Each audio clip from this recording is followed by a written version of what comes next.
Your Excellency Annalena Baerbock, President of the 80th General Assembly, Your Excellency Antonio Guterres, Secretary General of the United Nations, Excellencies, Heads of Delegation, ladies and gentlemen, good evening. Allow me to begin by congratulating Her Excellency Annalena Baerbock on her election as President of the 80th session of the United Nations General Assembly. I take this opportunity to thank His Excellency Philemon Yang, the outgoing President, for his work and dedicated service to multilateralism. Rwanda extends its gratitude to Secretary General Antonio Guterres for his comprehensive report on the work of the United Nations aimed at improving its efficiency. In this regard, Rwanda has formally expressed interest in hosting UN agencies as part of our shared commitment to a cost-effective and decentralized UN system. We reiterate our support to the work of the United Nations and the Secretary General, particularly in advancing peace and security and drive progress on sustainable development goals. Excellencies, this year, the United Nations turned 80. This journey has not been without challenges. Fast-changing realities, including economic shocks and the legitimate aspirations of regions long denied a voice, compel us to quickly adapt to make the UN fit for purpose. That is why Rwanda strongly supports reforms, especially of the Security Council. The composition of this body does not reflect current realities. Africa is a 1.2 billion people strong continent where most of the conflict of the Security Council's agenda reside. Therefore, it cannot remain excluded from permanent membership. Excellencies, the United Nations development pillar remains central to advancing peace, prosperity, and dignity for all. We commend the UN development system and its partners for their tireless efforts in supporting countries to address pressing development challenges, from poverty eradication to climate resilience, and in driving forward the ambition of the 2030 Agenda.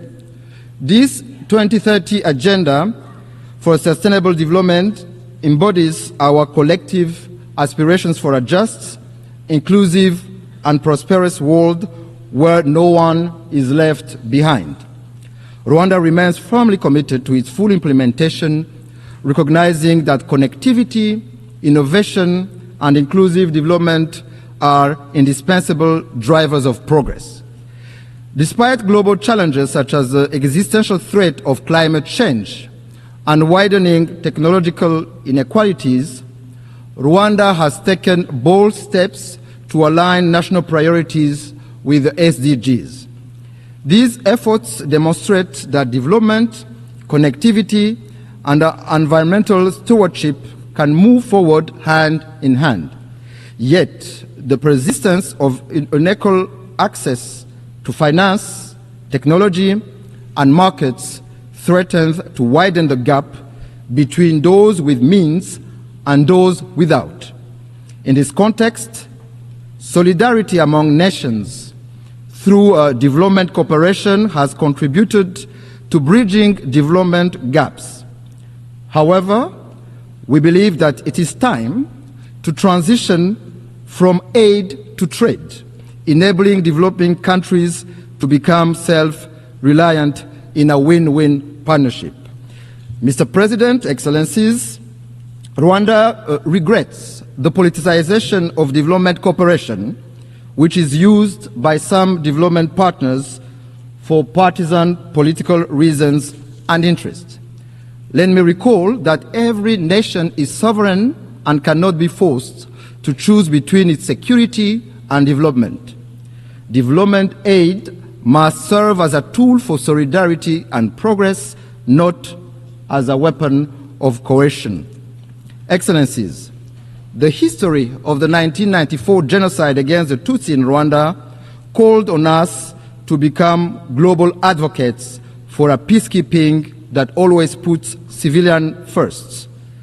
We pay tribute to the men and women who have worn the blue helmet and who have paid the ultimate sacrifice in the service of humanity. Their legacy is written in the history of the United Nations and lives on through the lives they helped save. But peacekeeping must be judged by its results. For the sake of the millions who look to the UN for protection, we must ensure that peacekeeping remains true to its purpose. That is why Rwanda champions robust peacekeeping, the responsibility to protect, and the implementation of the 2015 Kigali Principles on the protection of civilians. Moreover, Rwanda has led calls for sustainable peace financing, both in Africa and globally. Among milestone achievements is the revitalization of the African Union Peace Fund, which now mobilizes over $400 million. As a direct result, the Security Council decided to finance 3/4 of African Union peace operations for the first time.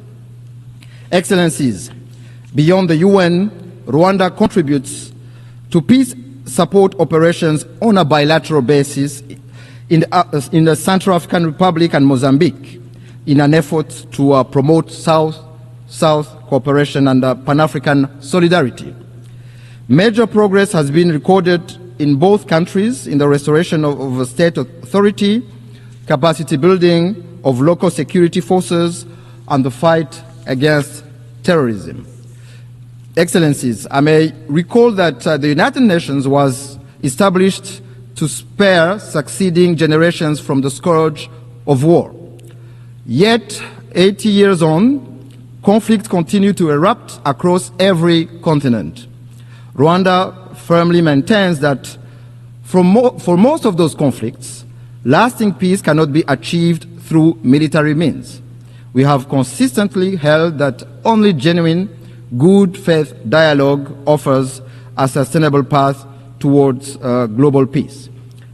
However, peacekeeping alone is not enough. Too often, we deplore relapse into conflict because its root causes were not properly addressed. Prevention, mediation, and effective peace building must be our first resort. This lesson is particularly urgent for the Great Lakes region of Africa. The current conflict in Eastern DRC is not new. It is rooted in decades of bad governance, marginalization and persecution of minorities, genocide ideology, and a persistent colonial legacy. Rwanda believes that peace in Eastern DRC is in everyone's best interest. Our goal has always been, and will remain, the security and well-being of Rwandans and the people of our region. In June this year, Rwanda and the DRC signed a peace agreement in Washington. It provides for a comprehensive framework encompassing security, political, and economic components. This achievement was made possible thanks to the strong leadership of His Excellency President Donald Trump of the United States and of His Highness Sheikh Tamim bin Hamad Al Thani, Emir of the State of Qatar, whose vision for peace and prosperity in our region, Rwanda, fully shares. We also acknowledge the vital role played by African-led initiatives, notably the joint EAC SADC process, supported by the African Union mediation, for their efforts in favor of peace. Nevertheless, since the signing of this peace agreement, progress has been moving slowly. While promising meetings are taking place in Washington to implement the June peace agreement, the situation on the ground remains deeply troubling. The DRC's renewed militarization, coupled with its continued collaboration with genocidal and UN-sanctioned armed groups, such as the DRC-backed FDLR and Wazalendo militias, and the deployment of attack drones and fighter jets against civilian populations, particularly the Banyamulenge and other Congolese Tutsi, underscore the gravity of the crisis. This goes against the letter and spirit of the Washington Peace Agreement. Additionally, this coalition is supported by foreign forces, including mercenaries, in clear violation of the 1977 OAU Convention and the 1989 UN Convention against the use of mercenaries. Rwanda condemns these developments and calls on the DRC to reject the military solution and implement in good faith the Washington Peace Agreement, which is a golden opportunity to end this conflict that has lasted for far too long. Excellency, since 1999, the United Nations has maintained a robustly mandated peacekeeping mission in the Democratic Republic of Congo, named MONUSCO, to help address the crisis. Yet, despite its efforts, the mission has not succeeded in halting the proliferation of armed groups, especially the eradication of the DRC-backed FDLR. Instead, MONUSCO has ended up working alongside a military coalition that includes the FDLR, going against more than 20 Security Council resolutions calling for the neutralization of that group. There is an urgent need to review the legal conformity of MONUSCO's mandate. Of particular concern to Rwanda is the emergence of Wazalendo militia, armed and supported by the DRC government, which are committing countless abuses, including burning down whole villages of Congolese Tutsi, lynching and burning alive civilians and military officers, as well as arming children for ethnic cleansing. Their brutality, methods, and ideology bear an alarming resemblance to that of the genocidal militia of 1994 in Rwanda. Strong action is needed to put an end to this dangerous development before it is too late. Excellencies, human rights are a major pillar of the United Nations.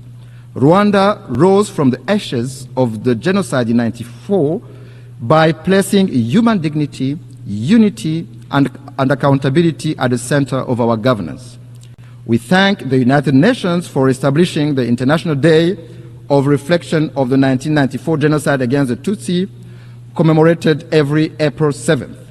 We also thank the Secretariat and the many member states who have established genocide memorials on their soil as a lasting pledge to never forget.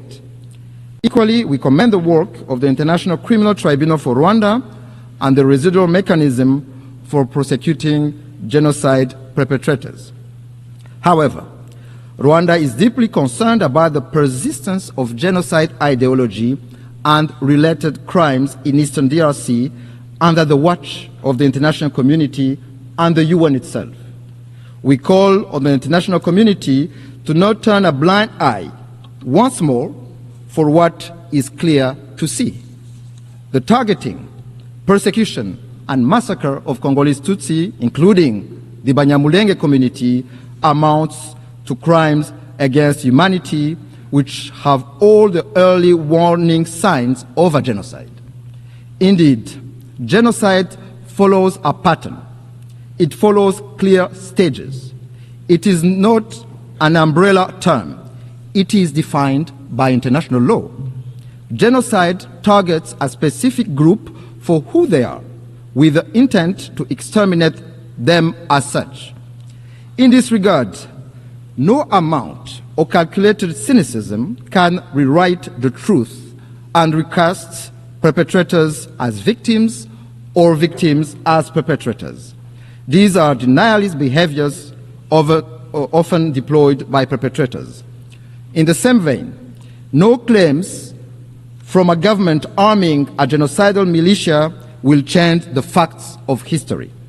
financing, and providing weapons to a group with a proven genocidal record and ongoing intent is nothing less than complicity in the crime itself.